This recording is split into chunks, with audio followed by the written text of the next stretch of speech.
লক্ষ্মীপুরে বন্যায় ক্ষতিগ্রস্ত রাস্তাঘাট সংস্কার সহ উন্নয়ন নিয়ে স্থানীয় প্রশাসনের সঙ্গে মতবিনিময় করেছেন সড়ক ও জনপদ বিভাগের যুগ্ম সচিব কামরুল হাসান মাহমুদ। এ সময় বন্যায় ক্ষতিগ্রস্ত সড়কের তালিকা দ্রুত জমা দেওয়ার নির্দেশ দেন তিনি।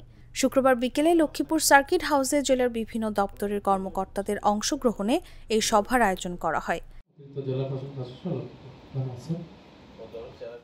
এ সময় উপস্থিত ছিলেন জেলা প্রশাসক রাজীব কুমার সরকার, লক্ষ্মীপুর সড়ক ও জনপদ বিভাগের নির্বাহী প্রকৌশলী জহিরুল ইসলাম, অতিরিক্ত জেলা প্রশাসক পদ্মাসন সিংহ, অতিরিক্ত জেলা প্রশাসক জেপি দাওয়ান, সদর উপজেলা নির্বাহী কর্মকর্তা আরিফুর রহমান, জেলা ত্রাণ ও পুনর্বাসন কর্মকর্তা ইউনুস মিয়া, ঠিকাদার আজিজুল করিম বাচ্চু ও লক্ষ্মীপুর প্রেস ক্লাবের সাধারণ সম্পাদক সাইদুল ইসলাম পাভেল প্রমুখ।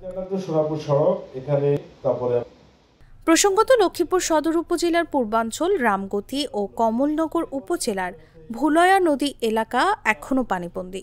পুরো জেলায় বন্যায় আঞ্চলিক ও অভ্যন্তরীণ সড়কগুলো ক্ষতিগ্রস্ত হয়ে চলাচলের অনুপযোগী হয়ে পড়েছে।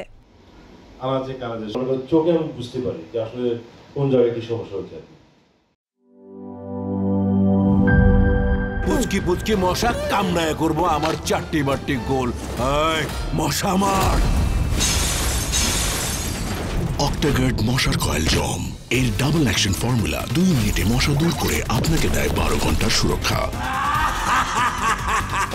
পড়ছে জম, মশার খেল খতম।